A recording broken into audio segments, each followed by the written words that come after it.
I wake up every morning and I look at Jode's photo beside the bed and look at our wedding photo, and I'm still just in disbelief. My daughters will hate me saying this, but I just wanted to die so bad. I would lie awake at night and beg God. I'd beg him just to stop my heart. Again, I'm not being melodramatic. You want the truth unvarnished. Well, that's what it is. I'd lie in bed, 2 o'clock in the morning, couldn't sleep, look at her picture and go, God, please just stop my heart. I just want to be with her so badly. I would give everything up in a heartbeat to have Jodi back. I don't care about a house. There's nothing. I don't care about a car. Nothing. I don't care about going to Bali or Ibiza or the Bahamas. Nothing. I could go to a campground in Nelson with her with nothing. Now I know this to be true, and I would be happy for the rest of my life. This week on Between Two Beers, we talk to Simon Barnett. Simon is one of New Zealand's most loved and popular broadcasters. He's currently the host of The Breakfast Show on More FM and has been one of New Zealand's top radio hosts for over 3 decades. He was also the face of primetime TV in New Zealand in the 90s, fronting shows like What Now, Face the Music, Clash of the Codes and Wheel of Fortune. At the age of 30 and after the birth of his first of 4 daughters, Simon made the decision to walk away from the ritz and glamour of TV to be more intentional with his time and his family. In October of 2023, Simon experienced the devastating loss of his wife of 32 years, Jodi. In this episode, we cover it all: parenting, broadcasting, love loss, and Tom Cruise. This was an incredibly rich and deeply emotional chat. Simon wears his heart on his sleeve and was as honest and open about some of the most difficult periods of his life as any guest we've had. We loved this chat and our time with Simon, and know you will too. This episode is brought to you by TAB. Got a hunch? Download the new app today and get your bet on. Enjoy. Simon Barnett. G'day, mate. Welcome to Between Two Beers. Thank you very much. I'm delighted to be here, genuinely. We're very excited. This is our first trip south to record a podcast. We're in Christchurch in your hometown. Yeah, and we're really looking forward to this. Oh, it's a privilege. Thank you for making the effort. I mean that sincerely. We did fly to Gisborne, and that is south from Hamilton. So you South Island. Huge effort. South Island. Oh, that's cool. Thank you. Mm. Normally, with a guest like you, who's been such a public face for 40 plus years in New Zealand, there'll be a ton of interviews we would listen to for prep. But there's basically nothing out there. You did one with Duncan Garner a little while back, and that's basically it. And I spoke to MediaWorks boss Christian Boston in the lead up to this, and he described this chat as a privilege, which I agree with and believe also, because you're deeply private off air. And I kind of wanted to start with asking, why did you say yes, and why are you sitting with us? That's actually a very good question, and you're right. I haven't done a lot. Like, I've had lots of journalists in the past that have said, "There's nothing, like you don't do Instagram, you don't do X, you don't do Facebook, TikTok." I'm not, and it's not because I'm a snob. And it's a weird thing, if you ever have listened to anything I've done or watched anything I've done over the years, I'm not particularly private, and that was a kind of a bugbear with my wife, that I'm an open book. But it's just, and increasingly so, I feel like people have a forum to sort of talk about themselves all day long, and that's just not me. I don't mind being the centre of attention. In fact, I quite like it, if I'm honest. I've always been a performer from school and drama and all that. But it's a good question. I suppose with social media, I've always found it as work, so it's very, I'm a guy that really likes my work, but I also love my home life. And my home life, honestly, is probably more important to me and has been through the years, because if I didn't have a really structured, comfortable, happy home life, I just wasn't the guy that could go into work and sort of fake it, So I was real happy at home. And,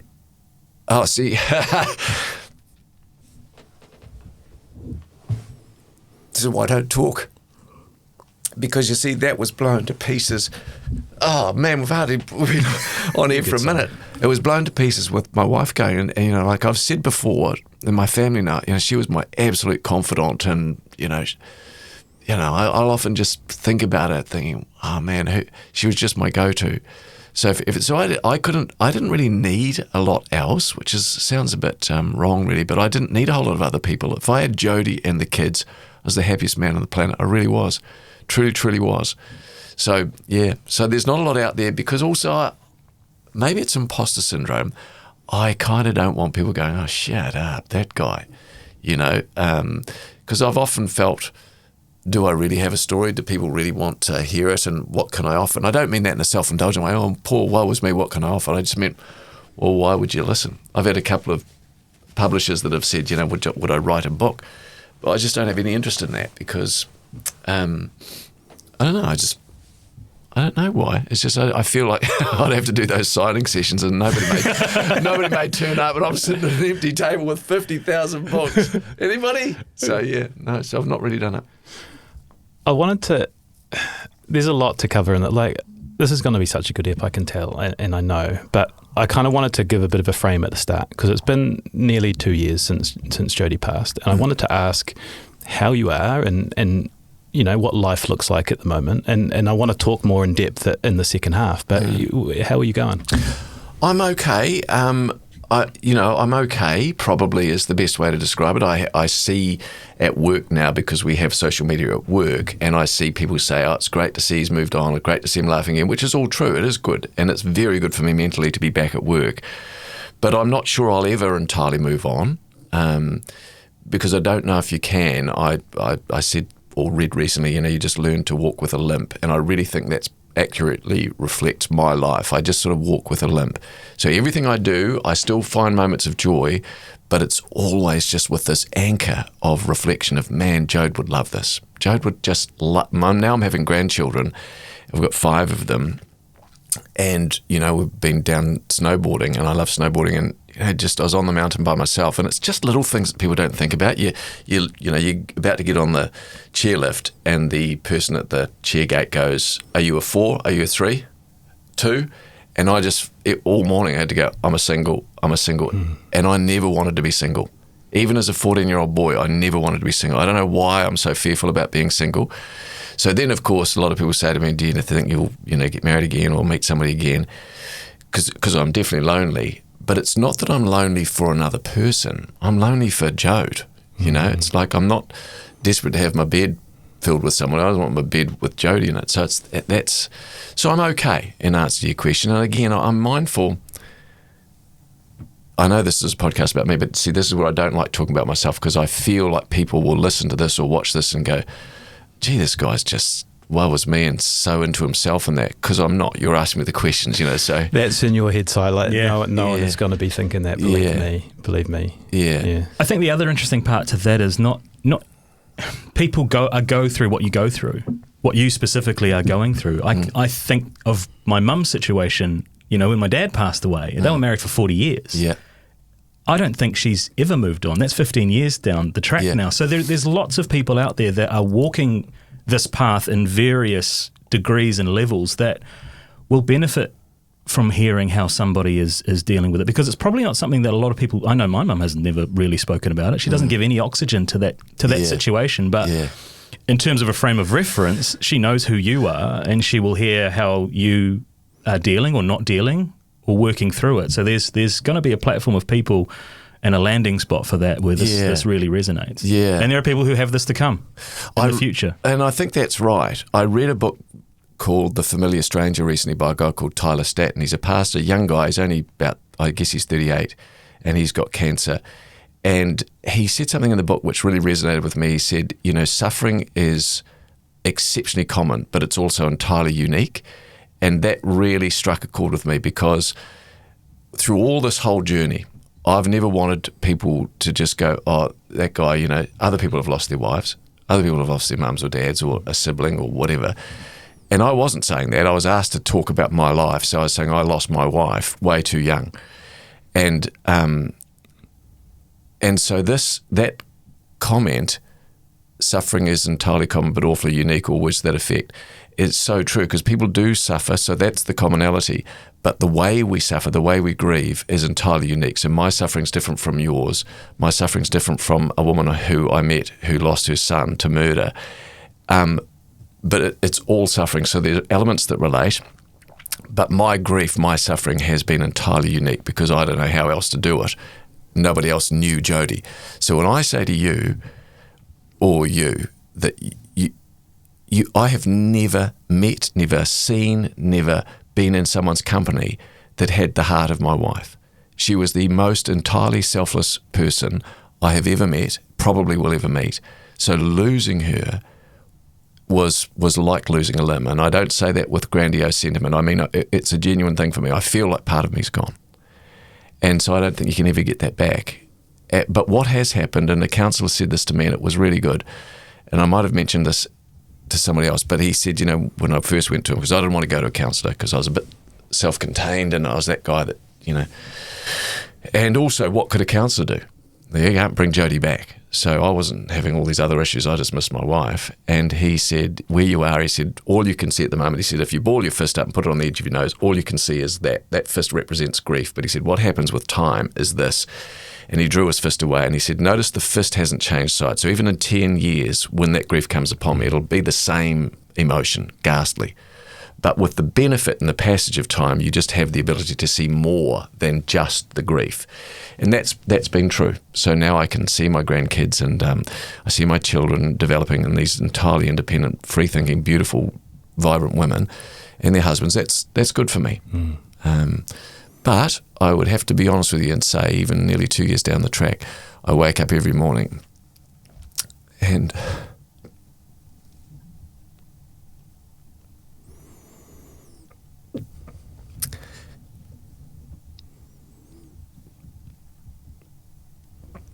I look at Jode's photo beside the bed and look at our wedding photo, and I'm still just in disbelief what's happened, because it was kind of, that's the weird thing with my faith as well. It was a real fear of mine of being on my own, like I never wanted to be. I'm 58 now. Jode got pretty sick at 50. So yeah, so I'm just long-winded way to say I'm okay, and I definitely am okay. But yeah, I'm just trying to work out what life does offer in terms of my future. This will sound nuts, and I'm sure people will watch this and go, oh my gosh, he's a Bible basher, and I'm not. But my faith's really important to me, always has been since I was 30. And there's another story about that for another day perhaps, but I was down south doing the Otago Rail Trail, and I was just chatting away with God. I chat to God just as I'm chatting to you. There's no difference to me. And I said, I woke up in the morning, I was feeling pretty flat, and I'm not a guy that feels flat. I don't get depressed really. I was feeling pretty flat, and I was like, man, I don't like this. And I said, God, I don't get it. Like, what of my future? I'm 58, imagine that I've got 35, 40 odd years left of me. I said, what happens now? I just don't know what the future holds. And again, you can say I'm a bull goose loony, but as clear as a bell, it's happened twice in my life. This was the second time I felt God speak to me, not audibly, but in really deep inside me, difficult to explain. But right inside me, I felt a voice say, you don't need to know the future, you just need to trust me, and you know you can. And it brought me a huge amount of comfort, because it's not something you can fabricate. I've had lots of my own thoughts, cognitive thoughts, but this was different, and it brought me a lot of relief, because I'm like, okay, actually God's been really good to me for my life. He gave me Jodi 35 years ago, of which I'll never stop thanking him. He's given me beautiful things in my life. So yeah, that's what I parked it. I thought, okay, I don't need to worry about my future. I can trust you, God. I know you're good. So that's where I'm at. You got such a beautiful way of articulating what you're going through. There's going to be so many people just absolutely resonating with you. So thank you so far. I am going to join us back up to this at the end, but there's a whole lot of life to sort of get through. Yeah. And you mentioned your family there and your girls, and I sort of want to start there as Simon the dad, because your kids love you. I spoke to Samantha. Your kids love you, which is really what it's all about, right? 4 daughters, 2 doctors, a speech therapist, 1 working in corporate. And I asked them for a few yarns to kind of like help us paint a picture of the real Simon Barnett. And so I'm going to work through them. So the first one is, Samantha said you were intentional, fun, and always receptive to learning from your kids. She said one of her fondest early memories was surprise nights where you would put all the girls to bed and then randomly wake them up 20 minutes after and take them out and take them to the dairy or something. Yeah. I asked her, what do you remember from childhood? It was surprise nights. Surprise nights. That's so funny. Well, that's it. That's a good word that Sammy used, intentional, because it had always just been a passion of mine, parenting. I mean, my own mum and dad split up when I was very young, but they were very committed parents. But I found that desperately hard. I think sometimes we make light almost of separation and divorce because it's so common. And I say this 100%, there's no judgment in this, because there's a whole raft of reasons why relationships break up. But I also think they're worth fighting for. If you've got a good one, you fight for it. And you sacrifice yourself. My wife used to say, it's not about 50-50, and she lived this. She said it's about giving 100% of yourself. Don't expect something back in return. You give. If you've decided this person's my love and my life, I'm going to give 100%. And she really did that. I didn't always. I tried, but she was, next level. And I'm not competing with her ghost when I say those things. I mean, she was next level. So, but we both determined, both of Jodi's parents got married and split up, and then they got married again and split up again. My mum got married twice and split up. My dad married a second time, and he's been married to his current wife for 40-odd years. But I've been through that process, and I found it hard. And the counsellor said to me, parents are supposed to provide a security umbrella for kids, and if you lose that early, it really does affect you in life. And so that's probably why I've always felt this almost insecurity. I think that'd be fair to say, an insecurity. If my mum's listening to this, I love her dearly, because you see, parents go through this, and there's an element of guilt. As a parent, you kind of want to provide the best. And if your kids down the track, when they're my age, go, oh, they didn't do this very well, that's hard. My kids have said to me, you were this and that and the other thing. So, but I was definitely intentional. So I'd read lots of books on parenting, lots and lots. And I'd go to parenting seminars with Jodi and loved them. I thrived on them. I just ate them up, devoured that reading material.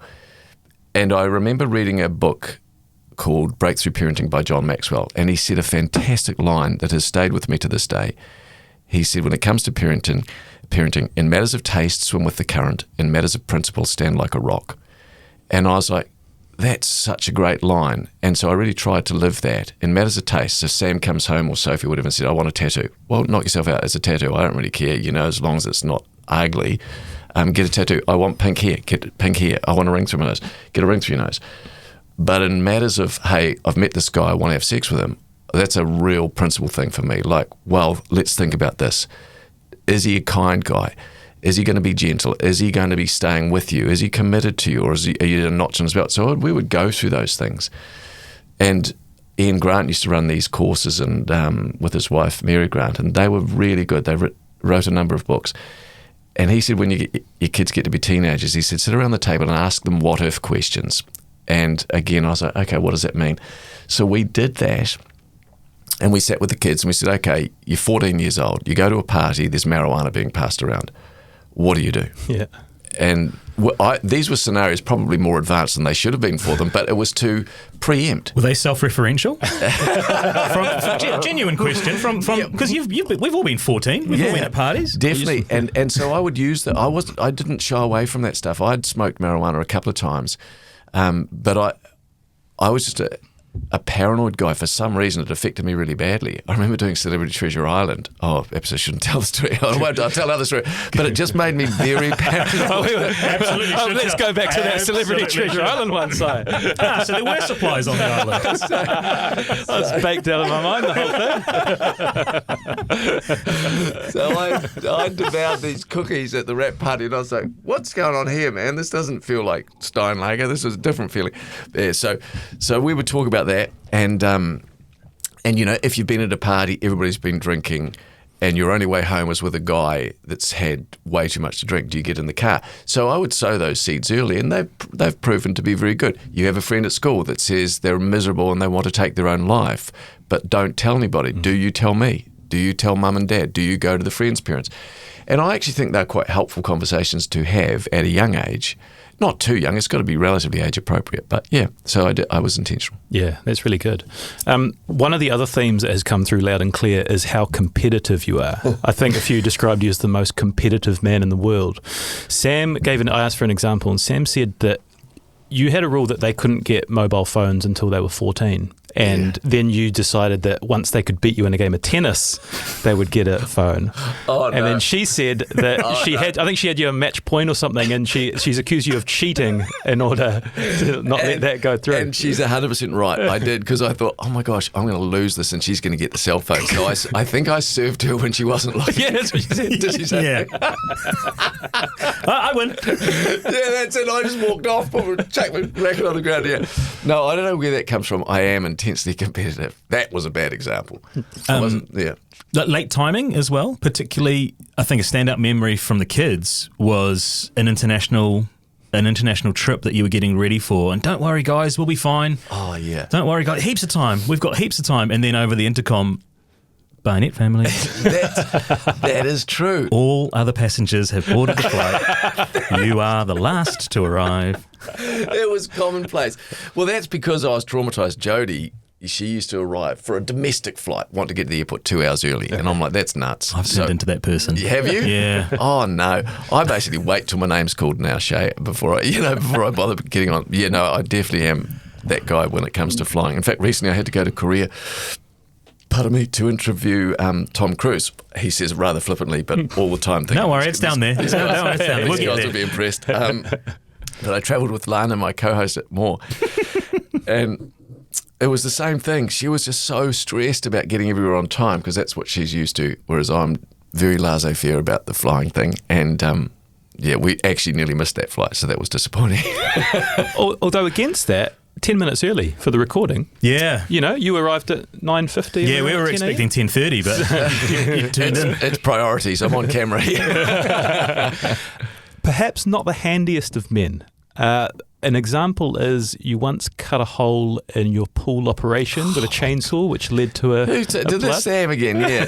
So true. I love the idea of doing handyman stuff.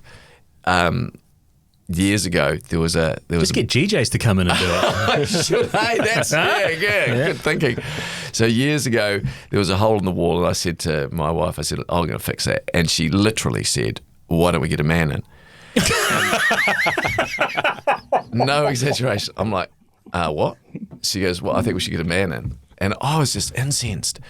I'm like, you can't say that to me. So I vowed and declared I'd get better. I didn't. I never got better. We sold houses with the carpet torn up because I'd tried to bury speaker cables under the carpet, and I'd cut the carpet and it would never join up properly. Holes in the wall. I painted one wall where I wrecked something, and then we sold the house with two-tone paint. It was real bad.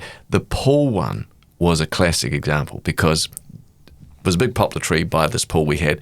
It dropped stuff all over the deck, crap all over the deck, and I said to Josie, I'm going to chop that tree down. She said, get a man in. And I'm like, nah. And she wouldn't let me have a chainsaw because I've always wanted one. Yeah. And she just wouldn't ever let me have one. And so I sort of respected that. She said, don't chop it down. I said, okay. So just let it go quiet for a couple of days. And then it was a beautiful afternoon. I'm like, I'm going to chop that tree down. I hate that tree. Yeah. Got an axe out. It was a big tree. It was like probably 20 foot. So, and I chop it one way, other way. It falls the right way. It's excellent. I've done a wonderful job. And now I'm de-limbing the tree because to put it, to chop it up, walking off the limbs. And then I go, pull the axe out, ba-doomph. And I miss the branch, pull the axe out of the ground, and then poof, there's a geyser. There's like Rotorua. Geyser. And I'm like, what the hell have I done? And then I look over at the pool, and the pool's going like that. And I was so scared of Jodes. So I hands and knees, holding this pipe, covered in every kind of chaos. And I scream, Sam, give me the phone. And she goes, what's happened? I said, just give me the phone. Don't tell Mum. And she comes out the phone. I'm trying to hold it. The pressure's too great. Ring the emergency plumber. And it cost $450 to get a guy up to fix the pipe. And so you've been banned from the chainsaw. Well, no chainsaw. It was an axe. It was an axe. I feel like that's more. Do you know the bit that hurt the most? I go inside and I'm covered in leaves and debris and dripping. And I get to the big double doors. Jodi didn't say a word. She just looks at me and she goes, you've chopped the tree down. Because I looked such a wreck. Yeah, I have.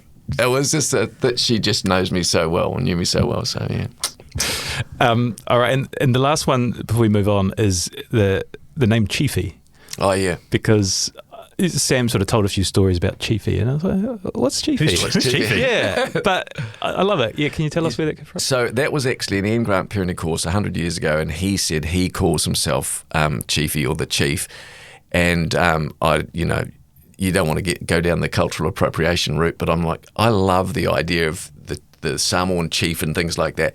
So I was like, I'm gonna be Chiefy one day, and this is going back probably 35 years ago. And I said to Jodi at this parenting seminar, when and if I get to become, or if and when I get to become a grandparent, I love that, Chiefy or the Chief. And so now I'm the Chief, and it's really cute when I go and pick Monty up, my grandson. He's the only one at school yet. Pick him up from school, the teachers say, "G'day, Chief," and I go, "G'day," and the kids all call me Chiefy, and it's just, even my own children call me Chiefy now, or Chief, and I love it. I'm just so, I don't know, maybe it says something to my ego that I like being I've got a fiefdom, but it's, yeah. I love that unique twist. My mum is Brenda, and she's Brenma to our kids. Oh, see, that's gorgeous. So little twist on it. Yeah. But did Chiefy challenge a 5-year-old to a running race recently? Well,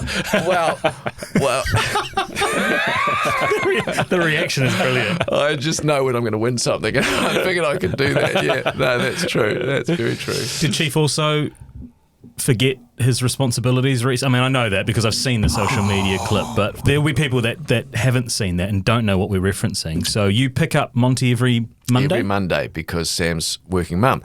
So I go and pick Monty up, and it's 5 to 3. I get a text from Micah, that's Sam's husband. He goes, "All good, Chief, to get Monty at school." And I'm like, oh my gosh, I've forgotten. I've completely forgotten. And I'm watching Netflix, which is even worse. What were you watching? Department Q. Okay. I'll add it to the list. Yeah, not Love Island. No. And then I go, oh my gosh. And sure enough, Sam rings. And I was up front. I said, "Honey, I've completely forgotten." And I'm 40 minutes away from the school. She has to ring the principal. I race. I'm breaking the speed limit. I'm swearing and cursing at people. I turn into just an absolute horrible person on the road. Get out of the road. And I was terrible. But that's the mad panic you get in when you think about a little 5-year-old boy, forlorn. And when I turn up at the school, he's in the principal's office. She's reading him a book. And it was just his little face. Man, it was just an impossibly beautiful, angelic face. And he goes, "Hi, Chief." Okay. I couldn't tell him I'd forgotten, so I said, "I'm so sorry, I've been stuck in a meeting." So I lied, basically. And that's me. Yeah. No child seat in the car either. Oh man, she told you everything. Yes. Well, on the way there, I realised he doesn't have the blooming car seat, and I don't know if it's illegal or not, but I thought I can't turn back, so I didn't tell his mother because I knew she'd rip me a new one. So I'm like, I can't say anything. And then, so Monty's a very astute little boy. His parents are very bright. He's very bright. And we get to the car and he goes, "Chief, where's my car seat?" And I go, "Yeah, so I don't actually have that." And then he goes, "Are we going to get in trouble with the police?" I said, No, it's okay, it's fine. I said, "But don't tell Mum or Dad because this is terrible to say to a 6-year-old. Don't tell Mum and Dad because, it's all good." And the first thing he does when he sees his dad, and his dad picks him up, he said, "Chief said I don't need to use a car seat anymore because I'm a big boy." I'm like, "Shut up, kid." You turncoat. Yeah. Just to stick on the car theme for a minute, Samantha also said there was a moment that she remembers as a kid where you took them for a ride in your car and you told them that you weren't going to be travelling as much for work anymore. And it really resonated and stuck with her. I just wondered, do you remember that? Which I think is when you started pulling back from your TV bits. Yeah. And why was that? Yeah, you're right, Shay, because there was a period I was just working everything, I was doing a lot of TV stuff and doing the radio show. And give you some indication, I'm not making up, like I'd do the radio show, so I'd be at work at sort of 5 o'clock in the morning and I'd do the show till 10, and then I'd go to TVNZ Studios and I'd record 6 episodes of Face the Music, a show I did, a game show years ago. And I'd record 6 episodes, so I'd do from basically 1 in the afternoon till 1 in the morning. Then I'd go home, have a shower, get to bed at 2, get up at 5, and I was doing What Now on a Saturday morning, which meant I had to be up and at the studio by 7. So Saturday was a write-off. And Sammy was young, and I just remember her saying, "Dad, you're always at work." And it really did hit me hard. I'm like, I didn't want that, particularly with my mindset, as you guys know, about the intentionality of being a parent. And I'm like, that just does this. Those two things don't marry. I was talking a lot about being a great dad, probably pretending, and for the, if I'm honest, I was probably trying to look like I was the ultimate dad, but in reality, I don't think I was. And but my heart was to them, very much focused on the kids and wanting the very best for them. And I never wanted to look back and go, I could have done that better. There are things I do look back and go, I could have done that better. But, certainly with work, there was an option there. But it was a big call. I was doing a show at the time called Tally Bingo, which most people won't remember. It was a top 10 rating show with the Lotteries Commission, Wednesday night game show. It was a Grundy production, I think. And I had to fly every Wednesday, finish the show, catch a plane to Wellington, record the show, fly home Wednesday night. And I'm like, I don't know. So I asked them if they could release me from the contract, and that caused a bit of a stoush, but ultimately they did. And, because I always had this thing of like, what if I never get back? What if I can never get back into it? And again, straight up, it was hard to get back in. I did do other things, but it's probably never been to the same extent. And that was my choosing, but nonetheless, that's sometimes. But if you ask me, do I regret it, walking away from primetime television at that period of my life, I'd say absolutely not. When I see my daughters now and their husbands and the choices they make in life, I'm like, I am actually really very, very proud of them. And not in a boastful way, just proud of the women they are. They are really great people. So, yeah. On a previous episode, Grant Fox introduced us to how do you spell love. You spell love Time. Yeah. And I know you subscribe to that theory as well. Yeah, I totally do. Yeah, he read that in a book, which I've read as well, and that's absolutely true. And I believe this stuff. I don't just spout it off, now. And I think the older I get, the more honest I get about my life, my strengths perhaps, but more importantly, my weaknesses. And so I really subscribed to that thinking of love is spelt Time. So I would, I made a point of when I was going to the dump, I'd take the kids to the dump, even though it's a bit of an effort, get them all in the car.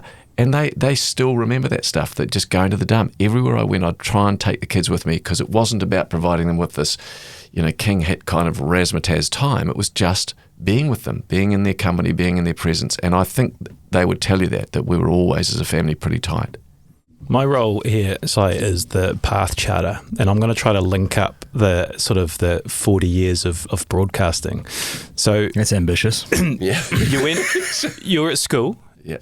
You dropped out, you went to Teachers College, you came back to school, you interned on radio at 91 ZM, you went to Nelson and did some stuff there that led to what now? Yeah. Is that kind of an accurate? That's pretty fair reflection. Yeah. I went to the Tonight Show in Wellington, went to Whangarei and Paihia for short-term radio stints, ended back at Radio Nelson, and then got the job at What Now. I auditioned for the job of What Now presenter back in the day, so I would have been perhaps 20, and they turned me down. Is that because he had the long hair and the bangles up the arm from Radio Nelson? Bangles, exactly, the mullet, back before it was cool. That's where I wore that. Thank you, Shay. Yeah, and so I auditioned and they said no. And I don't know, this is maybe arrogance, I don't know what it was, but a deep-seated belief. No, it wasn't arrogance. If I'm telling you how I felt, it wasn't arrogance. It was just a knowledge I felt I could do this job, that presenting job. So I begged them and they said no. And I rang them and they said no. And this is again true. I kept on ringing them. I'd email them, or I didn't email them. I sent letters back in the day, would you believe it or not? You wrote a letter. Yeah, and I sent videotapes. They said no. And then finally I got one guy and he said, no, I tell you how it happened. It was Telethon came to Nelson, and I was on Radio Nelson back in the days of Telethon. And they said, would you read pledges? And I said, yeah, but everybody reads pledges. I'd like to do more. They said, well, there's not really that opportunity. Without a word of a lie, the host of Telethon, it only came to Nelson 1 year, and this was the year. Mike Bodner was hosting it, and there was every hour they did a 5-minute nationwide breakout to the country for Nelson's representation. And Mike was the host. He wasn't there, and the producer said, and this is straight up true, he said, we've got to find someone. Where's Mike? And nobody knew. So we've got to fill this 5-minute slot. It's nationwide. We're going in can you get anybody? I said, I'll do it. And they just kept on ignoring me. It was like a movie. I'll do it. Guys. Over here, guys. Nobody would. Finally, they were desperate. So they said, well, get him. Because I was a radio announcer, and so they thought, how bad can he be? So I did it, and I did it really well. And again, hopefully that doesn't sound arrogant, but it was really good. And after that, What Now offered me the job I didn't have to audition anymore. They saw that and they offered me the job, and that's it. And Mike Bodner, as true as I'm standing here, was locked in the toilet. And that's why I couldn't do the link. I didn't do it, but he was locked in the toilet. So that's how I got my start on TV. And so this is the this is the platform, right? 88 to 92 at what now? Mm-hmm. Sign Catherine, wasn't it? Sign Cathy. Sign Catherine. Was it kind of a juggernaut? Like you got in and then you made a good impression and you did well the first year, and is that kind of how you remember it going? Yeah, it went really well. Like back in the day, What Now was a behemoth as well, and that's not being disparaging of the present day What Now, but I think there's so many more options and opportunities for kids to watch stuff: phones, laptops, iPads, sport, whatever it is. But back then, there wasn't a lot on. Only 2 channels. 2 channels, yeah. Exactly. And What Now was, as I say, it was a behemoth for children and parents. We had so many parents, probably as many parents sat down and watched it as their kids. And I loved working with Kath. But I think the secret to our success, if I could be so bold, was that neither of us saw it as a stepping stone to greater things. I was just super pumped to be on What Now. I loved kids. I loved the whole concept of that live TV, and that was probably the radio resonating with me. It was like radio with pictures. And and so it became really, really popular. And I shouldn't say became, it was already really popular, but we, at least I hope, continued that tradition. As a result of that, I got offered Face the Music, I think was the next thing I did, and that was more stepping into prime time. But I kept What Now going because I loved it. Clash of the... Oh, sorry. What did your world... I mean, we sort of spoke there a little bit about it, build it out a little bit more. After your sort of 4 years at What Now, the profile is big, right? Like you do all these shows and Face the Music and Clash of the Codes and Wheel of What Fortune. a show, Clash of the Codes, by the way. It was a good show, yeah. These are the ones you did. I can't imagine the other opportunities that were being presented to you. Like, was it all a lot? Like, did it feel abnormal to you? No, it didn't. Again, sincerely, I loved being on TV. I really loved it. It was like great fun, and I enjoyed having the profile. I really liked people. So, wherever I'd go, people were really nice. I didn't get a lot of hate, and I still don't. I'm fortunate in that regard. I don't get a lot of hate, which I'm grateful for because I'm probably a frail little flower. So, and with What Now, I can remember going camping at Kaiteriteri, and we used to always be tenters. Caravans were for rich people, and I would pull back the flap of the tent in the morning, hand on heart. There would have been 50 to 100 kids just lining up to get autographs back in the day because you didn't do cell phones and selfies. Wow. Lined up. And my wife was entirely patient, and I would just go through them. And I always, funnily enough, it was never bothersome. It was never arduous. It was actually really cool. Some kids, I loved the refreshing honesty with kids. I remember one kid bawling me out for something, and that's what I loved about children. So I had that, and then from there, you did game shows, and I got very nervous. That's the thing. People say, "Oh, you seem so natural," but I do get nervous. We're all nervous because I've this competitive thing. I've wanted it to rate, wanted it to do well. I lived or died by the ratings, metaphorically, and so that's always been that constant for me, the constant pressure. And I think also there was a quest and maybe even a search for fame and notoriety, and again, that's being entirely honest. It's not a pleasant trait of mine, but I wanted to be that guy. And then I read a quote from Jim Carrey, and he said, and this has always stayed with me, I think it's so, so true. He said, "I wish everybody could be rich and famous, and they'd realise that wasn't the answer." And the older I get, I go, man, I really believe that, because I look at what happens in the world with tremendous fame.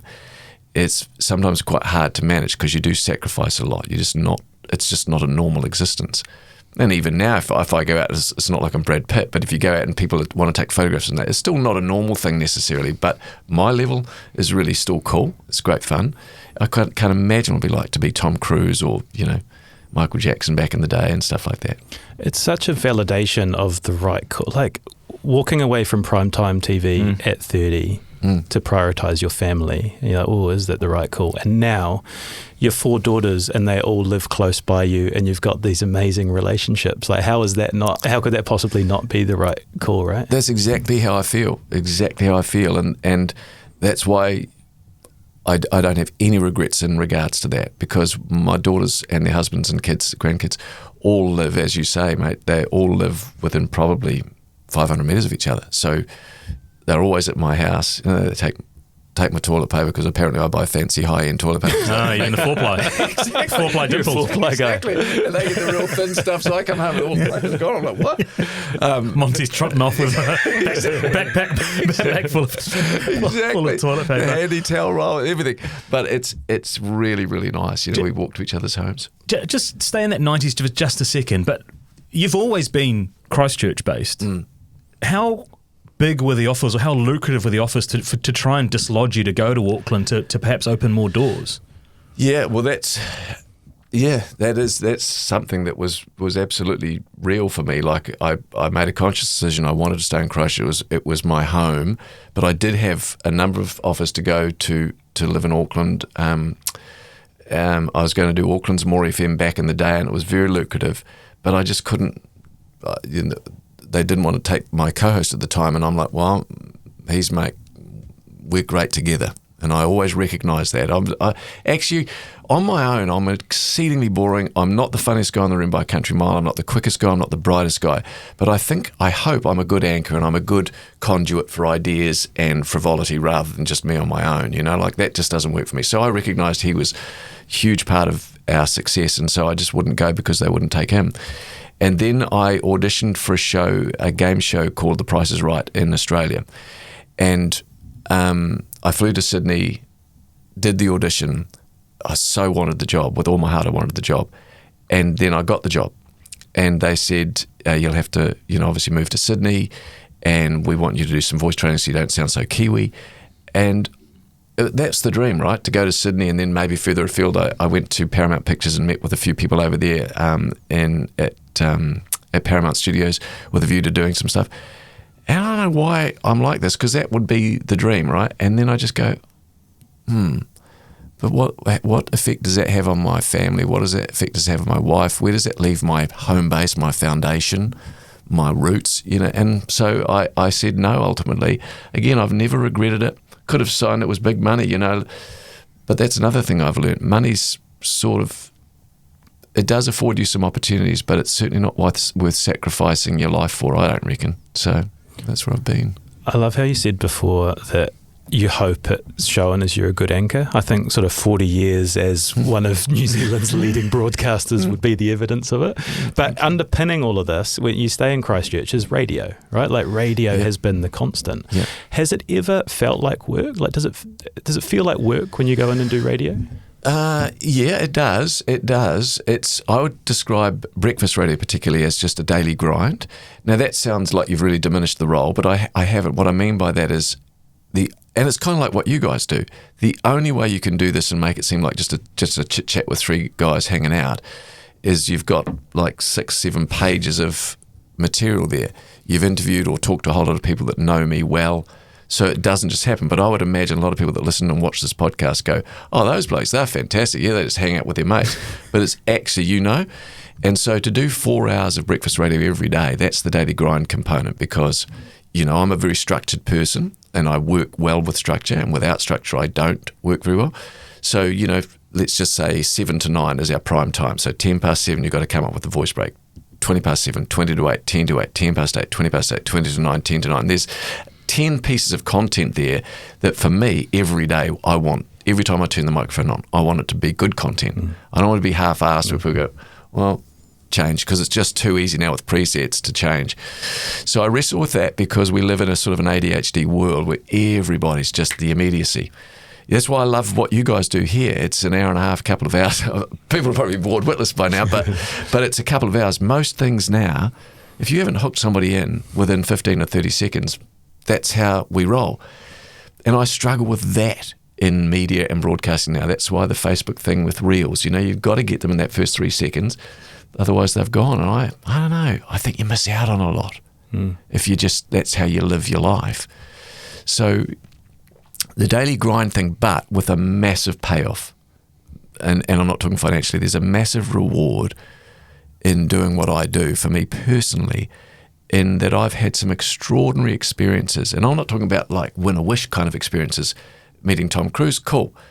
Doing a great... We're going to get there. You've referenced it 4 times. Don't worry. We're going to get there. Sorry, don't worry. Justin Bieber, Oprah Winfrey. Met some cool people. That's cool.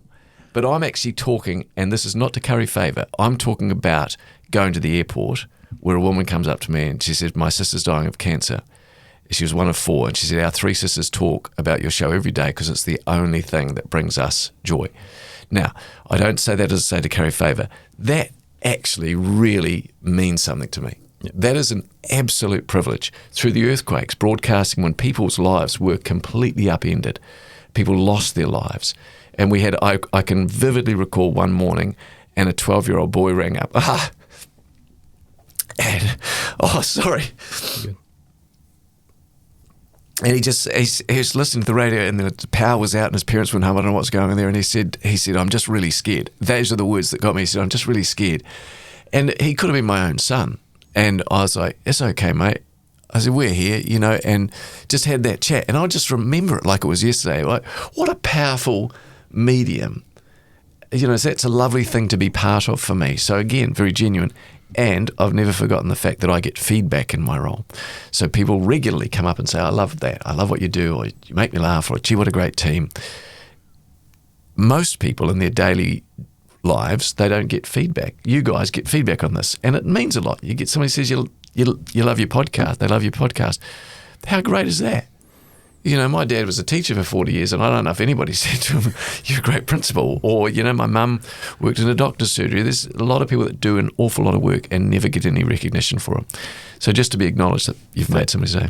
That's so on the nose. When we started this podcast 6 years ago in my garage in Hamilton, and there was no expectation of money or audience, and we used to say all we need is, was it three pieces of feedback? If we got 3 pieces of feedback, that would keep the wind in our sails, and we would just keep going. We went for 2 years on that. And you're lovely. So right. It's the people that tell you how much what you're putting out there impacts or influences or improves their life. Yeah, it's exactly.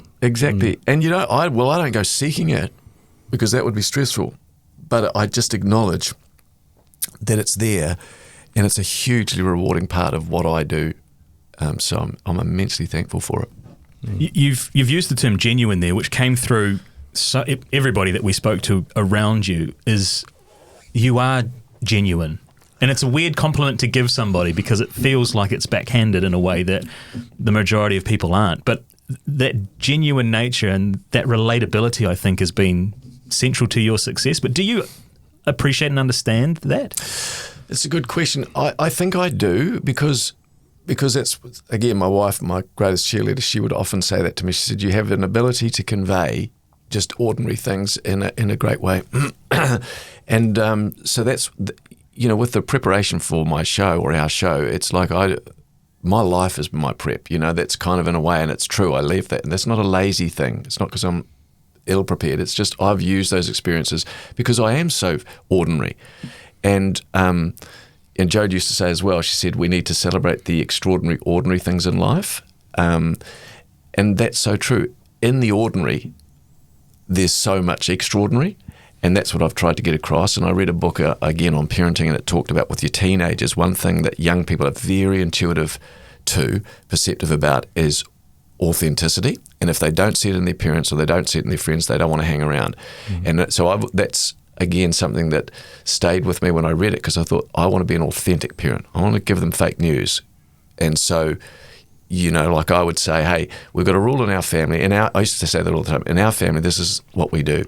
And it was... because again, another line, none of it's my stuff, but a line from an American book I read said, rules without reason create rebellion in kids. Rules without reason create rebellion.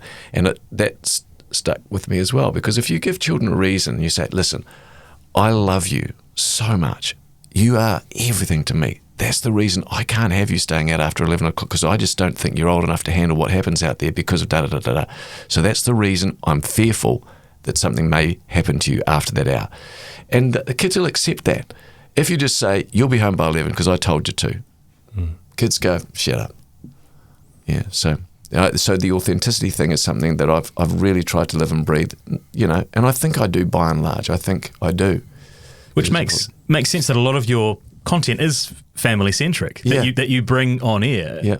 But was it ever a conscious, did you leave stuff out? Or to the authenticity piece, did you bring everything and everything was kind of valid? It's a good question. I I think some of the stuff with my own kids was age appropriate. So yeah, I did leave some stuff out about what I used to do when I was younger, because I'm like, they don't need to know that. They'll find out their own stuff. But by and large, I was pretty upfront with them, you know. And Jodi used to get, she was different. She was Chinese, so quite conservative, and you know, you don't discuss stuff.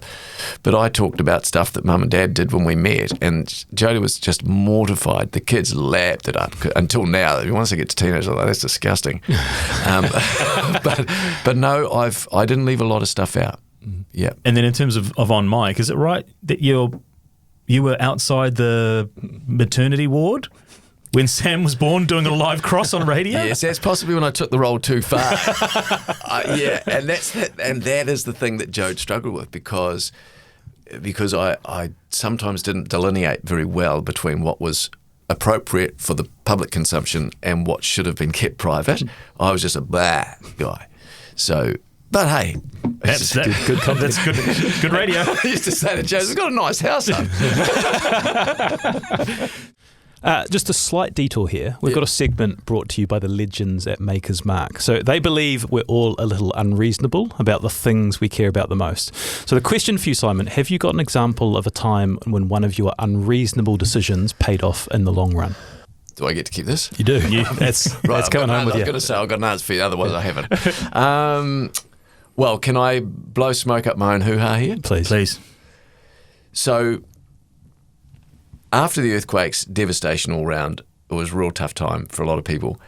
There was a guy, I'd only met him a couple of times before, but he had a pool business, a swimming pool business, and he would come and occasionally fix my pool. And I'd been given a bit of a payout for the earthquakes, and he came around and he told me a story, and I said, how's business going? And he wasn't cap in hand. He said, it's real tough.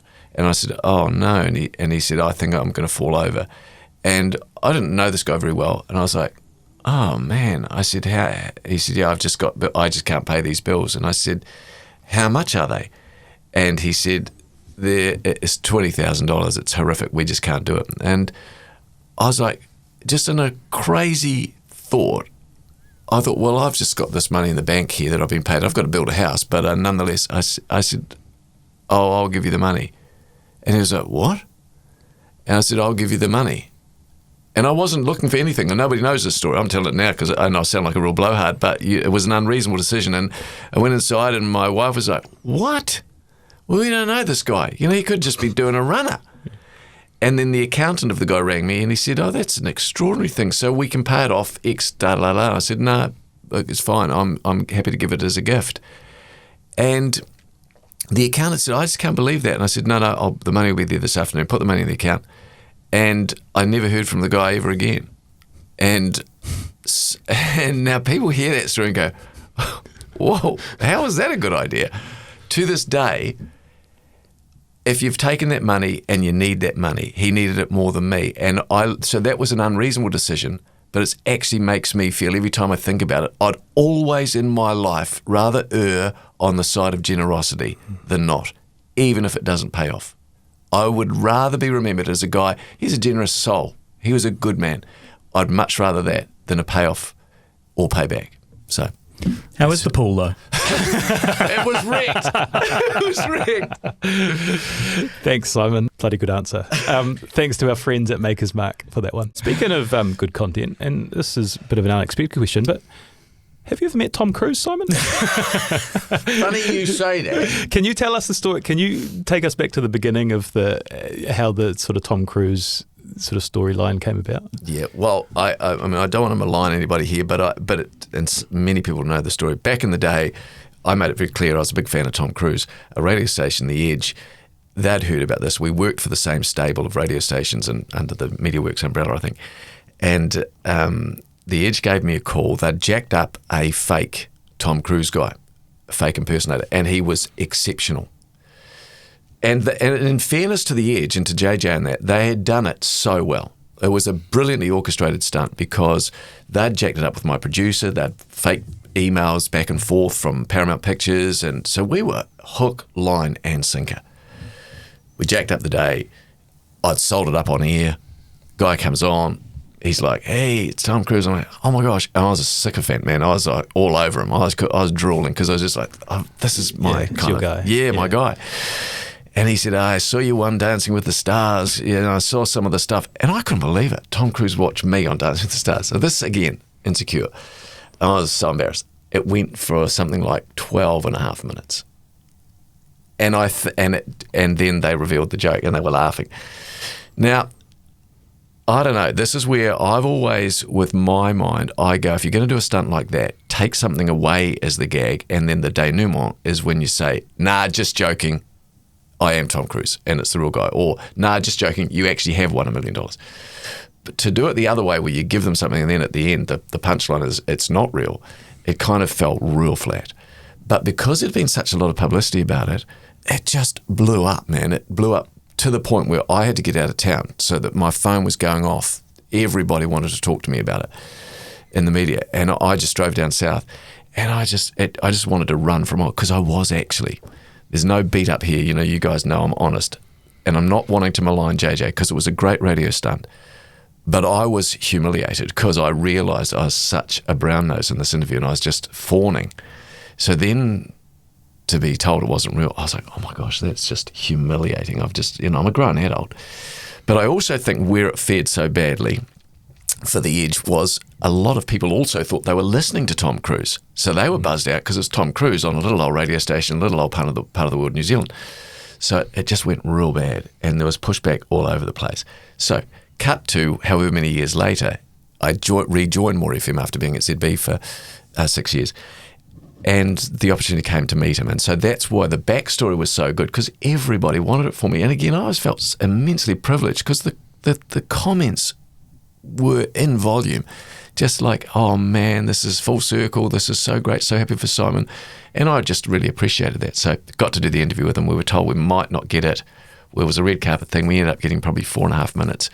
But then this is my personality. I wasn't actually, I know people thought my hands were shaking because I was nervous to meet Tom, and I wasn't actually nervous meeting him. It was the fact that I felt I was duty bound to provide a reasonable amount of content for all the people that were invested in that story. That they didn't just get, hey, what's your favourite colour, Tom? Love your movie. Gosh, you're a good actor. I wanted to try and find out as much as you can within the parameters of 4 minutes, a little bit about him, and actually make a good interview. And I think we achieved that actually in a very, very short space of time. What did you, because you've probably only got 2 questions, right? So I think from memory I said, I thought I would be a sycophant at the start, say, hey, love your movies. But it was genuine, and this is me, honestly, I said, I just want to thank you for starters for all the movies you've brought to the screen, because I'm a fan and love them. And he seemed to really appreciate that. I'm a genuine fan. So that's how I started. And then I'd picked up earlier on in a press conference that I'd attended that he spoke to the world's media. That wasn't this exclusive thing that we were at. He had said that at the end of every movie, he'll often think in his head, could have done better. And that just struck me, with a guy like that, with all that under his belt, to present day 61-year-old man that's had how many hit movies, to say I could have done better. So I said that to him. I said, you just strike me as a real high achiever that's never satisfied, and that must be exhausting being you. And he said, and then I said, do you ever rest? And he said, I never rest. I never rest. And I found that interesting. And then he's also, like, his stunts that he does are genuinely death-defying at times. And Chris McQuarrie, the director of that movie, I spoke with him, did an interview with him. He said he fears for his safety because he just puts it out there.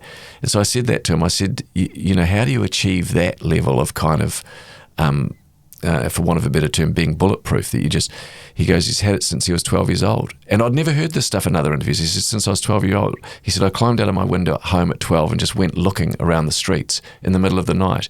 He said, I never felt fear. So I found that quite interesting. Did you find that relatable to yourself? You talk about him having this incredibly successful career, and could he do better at things? Are you the same?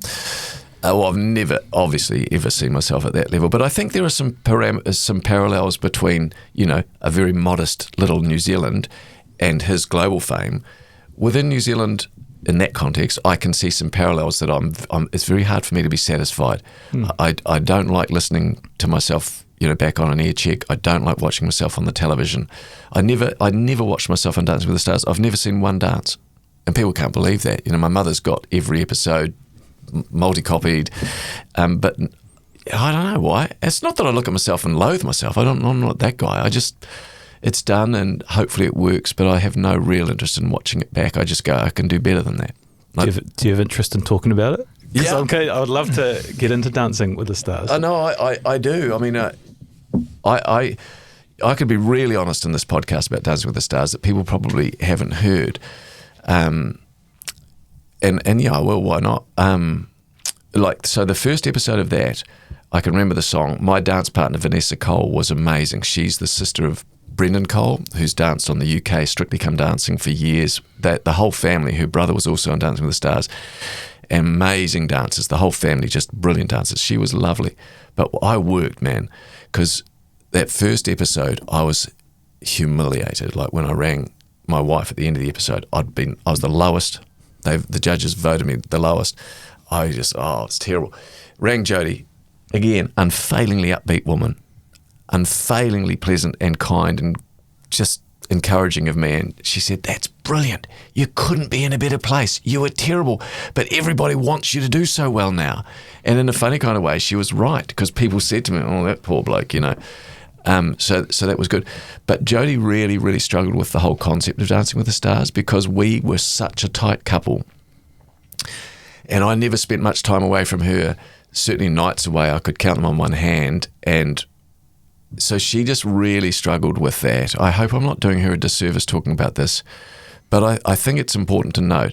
I was training with Vanessa probably 8 hours a day, and we had a really great relationship. And the rest, it's more than 8, isn't it? Yeah, it was a lot. It was a lot, and it was unrelenting. And it's for a 2-minute performance. But the pressure, my goodness, when you go out and they go, "Ladies and gentlemen, would Simon Barnett and Vanessa Cole take the stage doing the Paso Doble?" Like my bowels turned to water. I was like, man, because every move is choreographed, orchestrated. Get one wrong, the whole thing's blown, because it's very hard to pick it up. So we worked real hard. But as a consequence of that, I was with Vanessa a lot. And Jode, for the first time in our marriage, really struggled with it. She was like, and then she'd see, so I'm acting, you do the Paso Doble, or you do a dance, which is like a dance of love or whatever. And so I'm wanting to do a good dance. But Jodi's seeing me with hardly any clothes on, Vanessa with hardly any clothes on. And then she watches it on TV and she sees the feedback, and she really struggled. It was real hard. I don't know whether other people talk about this, but it was really, really hard. And so we talked about it. The kids loved it, and that was the thing. I think that was harder for Jodi, because she was like, "Don't you see what I'm seeing? Like, Dad shouldn't be doing this." And because you just, again, it's that stupid competitiveness of mine. I was so immersed in winning that thing. And when I look back, that's the bit that I struggle with my own life. I'm like, it's just this sort of a really gaudy looking mirror ball. Who cares? And after Jodi died, I chucked it out because I just couldn't bear looking at it. And I wished in hindsight, and this is nothing against Vanessa because she's just a lovely, lovely woman. I couldn't have got a better dance partner. She won Dancing with the Stars. And again, I'm not trying to be that guy and, magnanimous. She just won it because she was such a brilliant dancer and such a brilliant choreographer. So she made us look good. So all credit to her. But, that was real hard for Jode because she just didn't want me. And I wouldn't do it again. If I was asked to do it again, I wouldn't do it again. Well, I would now because I'm single, but, Have you still got the moves in your locker? No. And when I'd go out places, people would say, "Hey, do that." Yeah. I can't dance. They say with themselves, "I'm the whitest guy ever." I reckon it'd be like riding a bike, honestly. No, I reckon wouldn't. you'd be a 1-2 cha-cha-cha and you're straight into it. It's The buttons are coming down. No, I'm whiter than white when it comes to rhythm. That's why the kids were so surprised that I won it. Posto was encouraging us to start a campaign to get you moving again. Yes. We've done the Tom Cruise thing. Now let's bring Dancing with the Stars. Well, back. again, and that's the mercenary part of what I do for a job. That the ratings for the radio show spiked enormously as a result of that television show. So you see, my head goes, and that's what I used to say to Jodi. I said, "But sweetheart, this is great because look at the ratings. And that was the only time in our married life that, I thought, oh, flip, what do I do here? And I dislocated my knee in episode 4, I think it was. And you can actually see it. You actually see my patella slip out. You can see it through the trousers. And I scream. I said to Vanessa afterwards, I said, I've just dislocated my knee. And I flew home the next day, and Jodi said, oh, thank goodness, now you can stop, because you've got a great excuse. And I said, honey, I can't.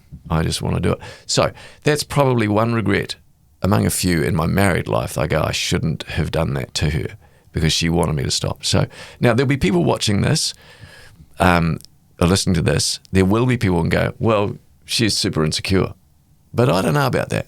I'll get myself on the wrong side of people here, but I don't know. I think you honour somebody, and if that meant that much to her, I should have respected her enough in that time to say, if it means that much, love, then I'll park it. But I didn't. So, that's okay. I'm not going to, I just wished I'd stopped. I can understand that. I think the part that sort of brushed over a little bit there is the mindset of the work you put in to get there from that last place to the first, because you're still working, right? You're working, and then as soon as you're finishing, you're dancing for 8, 10, 12-hour days, like relentlessly. Like that is I think that says a lot about sort of the success you've had of how driven you are to achieve your goal. And that's probably the right word is I am driven like that.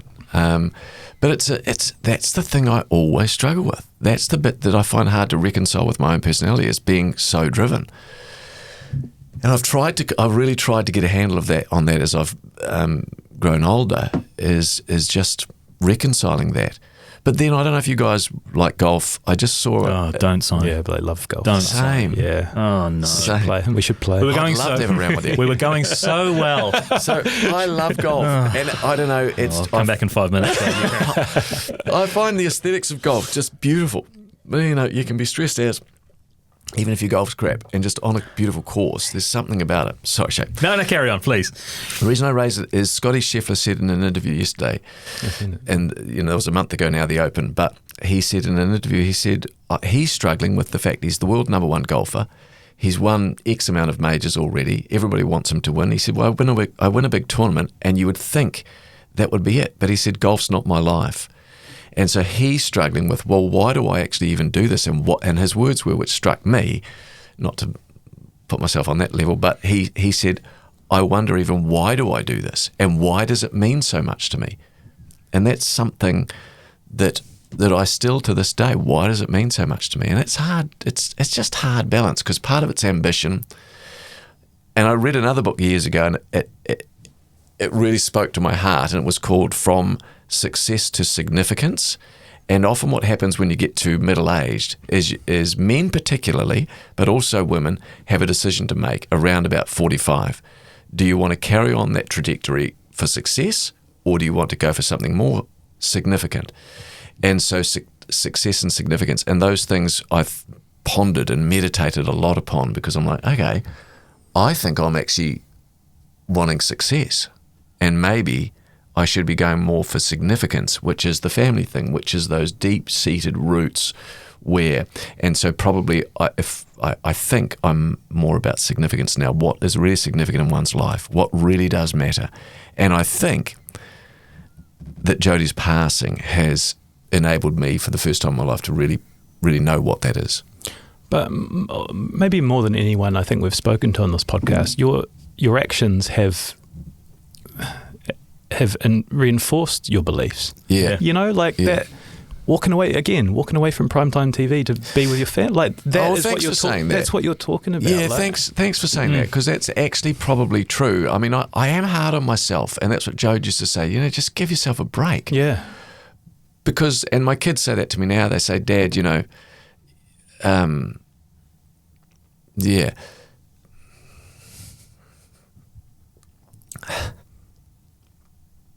when Jodi got sick,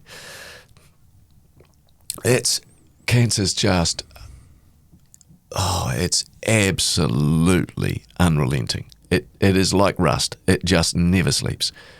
And you don't often sleep. And so this is a thing that gets lost sometimes in the mix of grief and why I talked before earlier on about how suffering is very unique, because there's just,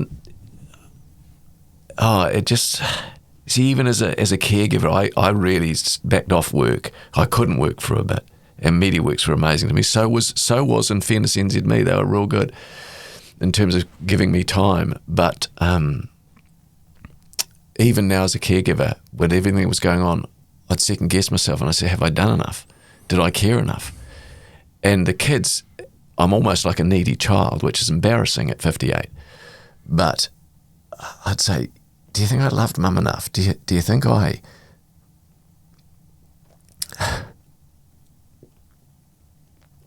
Do you think I cared enough? And I remember when the morning she passed away, it was awful. And, the people come around. And I can remember thinking I just was desperate for a coffee. And I just thought about that thing, how could you even want a coffee? But I didn't even know what I was thinking. So yeah, I've always been quite hard on myself as a guy that was, and I really tried to take care of Jodi. She lost, brain cancer is just vicious. It's one of the worst in terms of what it takes from you. So, Jodi lost everything. She lost the ability to speak, move, shower. And so I tried to do that, and then bed sores, and I tried to do that to. So I think I did as much as anybody could do, but it just never seemed enough for a woman like that. I don't know what would be. All I know is from the people I've spoken to and the incredible write-up that Shane Curry did when he came to your house. And I think you do need to hear it. Like you did an amazing job. Like you couldn't have done, you were working on Newstalk ZB, and then the minute you were finishing, you were going and you were working from your home. Yeah. And like, yeah. It's a weird place for me to be, but I think I need to tell you, like, you did such an incredible job. Thank you. Oh, well, thank you. And I'm not looking for that. I don't want people to think that I'm looking for this feedback, because I'm not. I'm just being honest with you how it was. And I think that's the one thing I felt when you asked me to do this podcast. I'm like, well, who would listen or watch it? Is there any interest? That's the needy part of me. And then, can I be of help? Because I want to be a help. That's the significance thing, I think, that I want to be of help, but I'm not quite sure how to help yet. But people have said to me they've read stuff like Shane's story. He was such a lovely man to me. He's been a journalist for a long time, but he said, I think I'm accurately representing him. He said he's never been as impacted by a story. That meant everything to me, because he captured the love that Jodi and I shared, and that was, I wanted people to know how much I loved her and how much she loved me. Not to boast, not to say we had a greater relationship than anybody else. Please know that. It was just, I wanted people to know. And to that end, I got a guy who got in touch with me, and I really respected this. His name is Graham, and he said, I'm kind of sick of reading about you and your wife. And he said, why does nobody care about my wife that passed a year ago? And he put that in an email to me. And I loved that, because I thought, I really get this dude. I agree. If that was my wife, and I'd been through the same, and some bloke on the media is getting all this. So I rang him, and we had a great chat. His wife's name is Gail. I hope he sees this, and I can honour in some way Gail, his wife, and his daughter Grace. She was 21, lost her mum. And he's a farming, hunting guy, and he doesn't know what to do with his grief. And so we had a chat at 10 o'clock the other night. He just emailed me, said, I don't suppose you can have a chat. Had a chat with him, had a lovely, I hope I'm not speaking out of school here, had a lovely chat with him. And the poor man was crying. His friends don't know how to deal with him now. He doesn't know how to deal with himself. He's desperately lonely, and got yuck thoughts, as we've all had. And there's just that commonality that he was able to ultimately get from me sharing my story, which is a good end. I was at the gym, and a guy comes up to me, and he goes, I'm really sorry to hear about your wife. I said, oh, thanks. And he said, I lost my daughter in a car accident when she was 19. And I said, oh, mate, because straight away, we're part of a club which nobody wants to be a member of, least of all me, because it was my worst fear. And he said, the thing is where we're at, he said, is nobody quite understands unless you've been through it. And he said, this is kind of a strange analogy, but I really understood it. He said, I guess it's like being an astronaut and you walk on the moon and you only ever really want to talk to other astronauts that have been there because they get it. And I don't know, that's kind of what it's like. That's that whole common but unique thing that I was talking about earlier on. On Shane, so I worked for Shane for 12 years at the Herald. So one of New Zealand's most experienced and best journalists, right? And I think his comments afterwards were not the most he's been impacted, but also the most amount of feedback he had on a story.